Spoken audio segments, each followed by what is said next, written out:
5 years ago, Jeffrey Thompson had routine surgery, but something went wrong. Jeff's heart went out, and he died in the arms of his wife. I began having stomach pains, severe stomach pains, that initially, I just had no idea what it was. The stress Jeffrey Thompson was under running his law practice had taken a toll on his body. I maintained that stress, and it continued to work on me, and it also continued to work on my body. And eventually it broke down. Jeffrey developed diverticulitis and needed surgery to remove part of his intestine. But after the operation, his body continued to hemorrhage. And then I looked into the surgeon's eyes, and I could see concern on his face. My internal clock told me that I was getting ready to die, and I only had a few seconds of consciousness left. I reached up to grab my wife. I was just wanting to tell her how much I loved her and tell her that I was getting ready to leave her. And I went to him, and it was right after that I lost him. You know, I could tell he left. He took my hand, and then he was gone.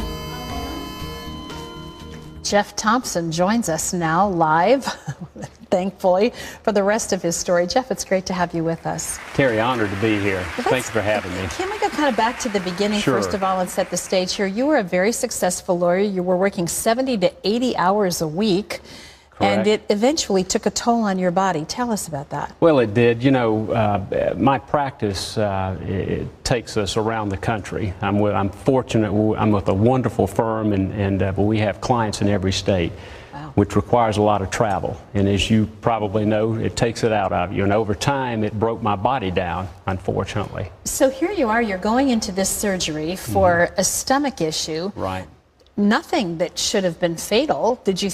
Were you prepared for anything bad to happen? Or? Well, I was not. I will tell you, my wife and I had a feeling that something was going to happen. I will tell you that, but obviously nothing like that. I had told my assistant on the way out the door the day before surgery, tell my clients I'm up and running Monday. Wow. Well, that was my idea. That wasn't God's, obviously. Well, sometimes God sends an earthquake, doesn't he, to kind of get our attention. Exactly. So here you are, you have the surgery. Yeah. The surgery itself, the correction actually took place, but Yes. 24 hours later, the doctors pulled back the sheet in your hospital room. Your vital signs were not good. And what did they find? Well, I looked like I was pregnant, and what they had found is that I had been bleeding internally, and apparently for some time, and I literally looked pregnant. When I looked down, I realized immediately something was Wow. terribly wrong. Tell me what happened then, because you said as you went into this Right. blackout that we just heard described, that your senses were heightened, that the room became very different than it was when you were conscious. Tell us exactly what happened.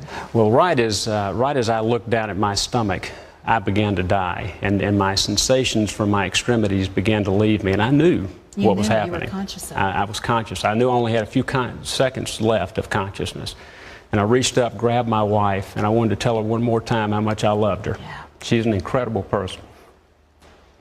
It's hard at those It is. points, yes. And I began to rise out of my body up into that room, and I knew what was happening. I have never been more alive. Were you afraid? No, that was the incredible thing. I have never felt such peace and such love. Wow. As I rose up into that room, I could see everything down below me that was occurring. And of all the profound things I could have thought or said, I said, this is very interesting. Leave it to a lawyer. Leave it to a lawyer, Right. I was just going to say. Well, I got to the top of the room, and I was looking down below me, watching everything in complete peace. And then that's when the light entered. And tell us about that. It began at the ceiling, Terry, and it began to filter out into the room. And I tell you, I struggle for the words to describe the beauty and the warmth of that light. It was the most beautiful thing I'd ever seen. The only thing I could compare it to is when you wake up in the morning and you see the sun's rays coming through and you know God's there. Multiply it times 1,000, and that's what I experienced. Wow. Incredible. And as it began to filter into that room and hit objects, colors came flooding out of them like I've never seen. And at that time, my senses became enhanced. And what were you thinking at this point? Well, I was absorbing it all. Yeah. I was enjoying it. I was in complete peace and comfort. I was overwhelmed by what was happening to me. but there was no pain and there was no fear. Wow. There was nothing but sweetness.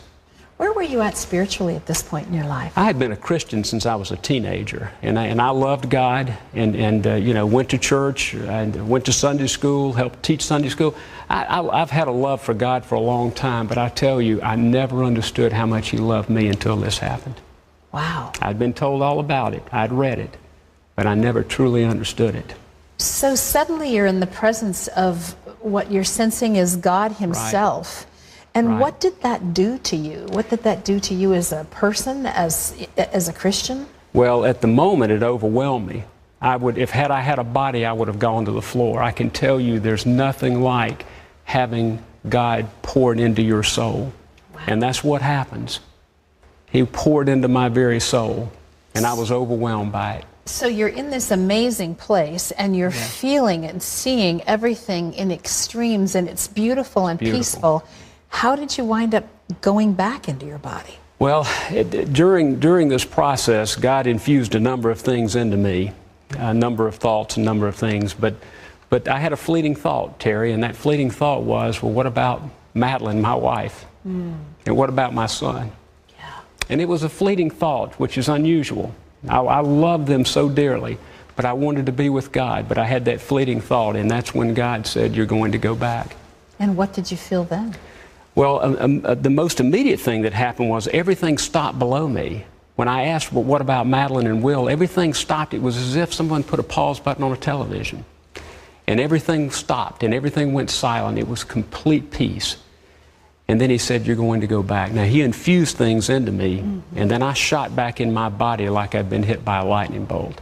And I remember jolting in the bed and looking up, and the doctor was standing over saying, I'm losing him, I've got to get him back in surgery, but I've got to get consent. How am I going to get consent? And then he shook his head and he turned to my wife and said, you can give consent. And then I blacked out. Wow. And then it was 10 hours later I woke up for my second surgery. You talked about God infusing things into you, Jeff. Yes. What do you feel God spoke to your heart? Well, there were several things, and Terry, the first one is, and please, anyone that happens to be listening, God loves you more than you've ever known. He loves you beyond anything you've ever known. And if we fully understood the love that He has for us, I'm telling you, we would wake up with different priorities. Terry, I used to wake up with a knot in my stomach, and I wake up with joy in my heart. And the second thing was, and I said this, I have got to become a better person. And now please hear me.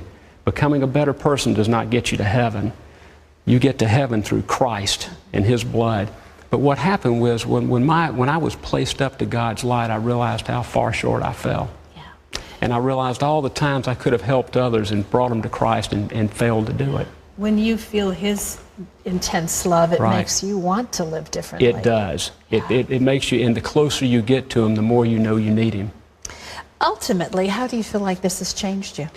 Well, I tell you, as I mentioned earlier, I used to wake up with a knot in my stomach. I wake up with peace and joy. And the other thing is, I began to realize, you know what? My career is not everything. Yeah. My God is. Yes. And it changes everything.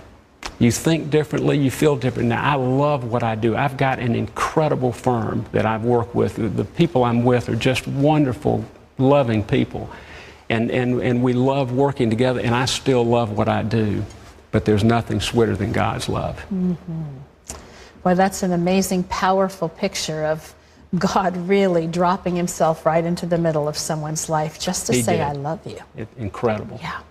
You know, we hear that over and over and over again, Jeff, that we can't imagine, that eye has not seen, ear has not heard what He's prepared, but also the deep love He has for us. Thank you for sharing your story with us today. Thank you. And if you would like to hear more of Jeff's story, or you want to share it with your friends who might not be watching with you right now, all you have to do is log on to cbn.com. We have the complete story and video version there, and you'll have a chance to really listen again to what Jeff experienced. Thank you. Pat?